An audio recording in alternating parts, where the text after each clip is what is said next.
Olá, seja bem-vindo a mais um encontro da Educação Inclusiva aqui no Educa Recife. Meu nome é Thaís Luz e esse é o meu sinal.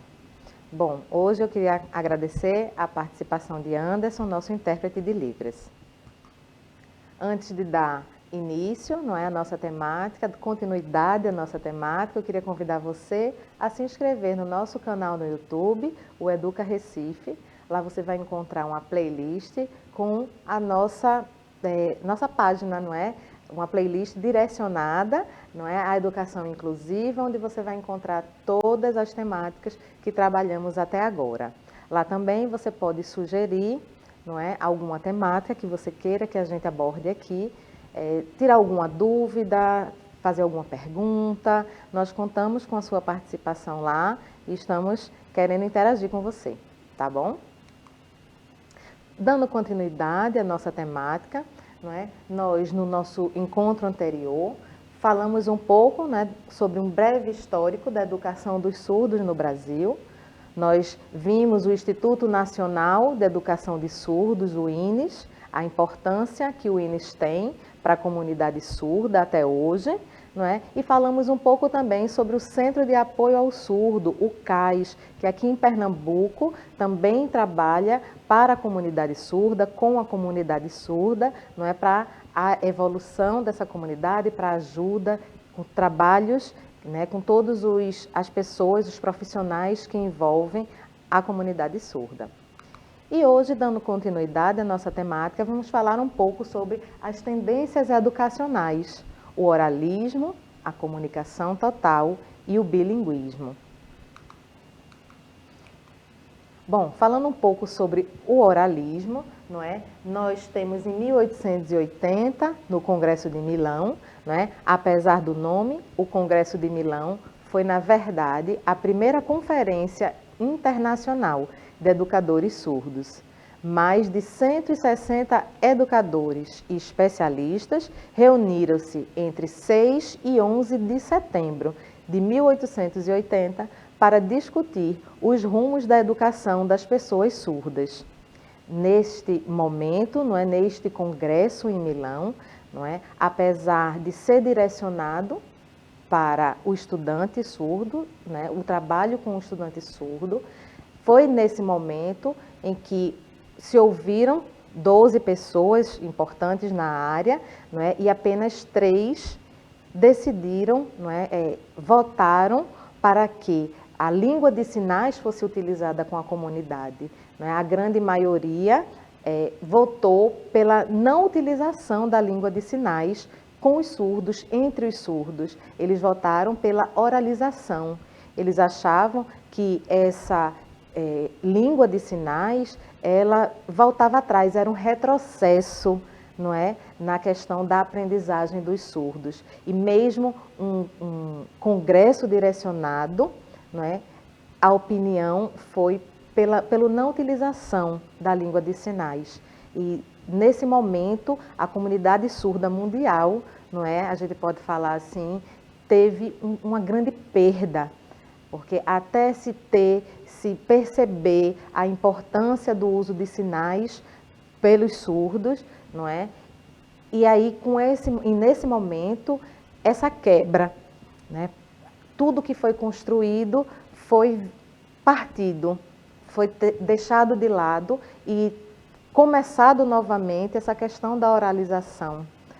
Então, a partir desse 1880, desse Congresso de Milão, os surdos eles ficavam proibidos de utilizar a língua de sinais.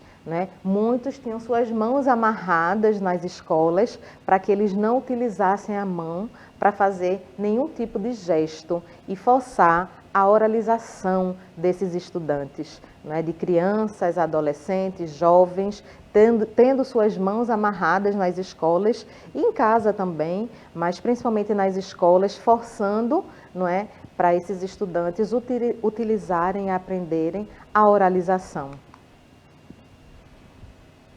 Teve esse longo ano, foram aí quase 100 anos, dessa perda que os surdos tiveram, com essa forçadamente oralização, foram forçados a fazer essa oralização, e aí veio a comunicação total. Lá na década de 1970, todos os métodos de comunicação eram válidos nessa comunicação total. Não é? Então, podia-se falar, podia usar a oralização, podia usar a língua de sinais, podia-se usar o implante não, desculpa, naquele momento não tinha, o aparelho auditivo, não é? Então, toda a forma de comunicação com o surdo, ele era aceito. O importante era o surdo se comunicar, se fazer entender e as pessoas tentarem se comunicar com eles. Então, veja como veio a história, não é? Os surdos tiveram uma dificuldade, antes não eram nem vistos, não é? Tiveram essa dificuldade na aceitação do uso da língua de sinais, não é? Quando começou a ter mais esse costume, essa adaptação dessa língua, veio o Congresso de Milão e diz que não, que a partir de agora não mais usa as mãos para se comunicar, não é? Usa apenas a oralização. 100 anos depois, tem início aí um grupo com essa tendência de comunicação total, onde tudo é permitido, não é? Libras, mímica, oralização, qualquer tipo de comunicação, não é? E a gente sabe que isso atrapalha. É bom à medida que as pessoas podem utilizar a maneira que quiser, mas no contexto escolar, no contexto de aprendizagem, não é? Como fica a evolução dessa aprendizagem para esse estudante? Se em uma escola é usado determinado tipo de sinal ou tipo de comunicação, em outra escola uma maneira diferente, só oralização, né? Então, a perda também continua acontecendo, não é? Nesse momento, nessa tendência aí de comunicação total. E, por fim, até o momento, né, nós temos o bilinguismo, com a Lei 10.436, de 24 de abril de 2002, não é? Essa lei determinou que a Libras deve ser reconhecida como meio legal de comunicação e expressão da comunidade surda brasileira, não é? Claro, de 1970, não é? 1970 veio se transformando uma comunidade, um grupo, não é? Vendo que era preciso utilizar, ser criada uma língua única, onde as pessoas, os surdos, conseguissem, em qualquer ambiente que eles estivessem, se comunicar. Então, essa formalização só veio em 2002, com a Lei de Libras, não é? Mas, mesmo assim, é um avanço muito importante. Bom, a língua brasileira de sinais, né, que é a Libras, é uma língua gesto-visual. Ela cada país tem sua língua de sinais, mesmo os países que falam português, não é? Cada país desse tem sua língua de sinais. No Brasil, ela é chamada de Libras, mas tem a língua de sinais americana, dos Estados Unidos, e assim vai, a língua de sinais francesa, tá? Cada país tem sua língua específica de sinais. Nós temos também que, por possuir essa gramática, não é, a semântica e sintaxe definida, ela é considerada uma língua e não uma linguagem. E como toda língua, ela também tem o seu regionalismo. Algumas pessoas se pensava que a Libras, não é, que é a língua de sinais, não era uma língua e se referiam a ela como uma linguagem, mas a gente viu agora que ela tem gramática específica, que ela tem sua sintaxe, ela tem sua construção enquanto língua. Então, ela é sim, não é? E ela é a segunda língua oficial do Brasil, é a língua brasileira de sinais. E como toda língua, tem seu regionalismo. O mesmo português que os ouvintes falam em determinada região do Brasil, algumas palavras se diferem em outras regiões. No norte, um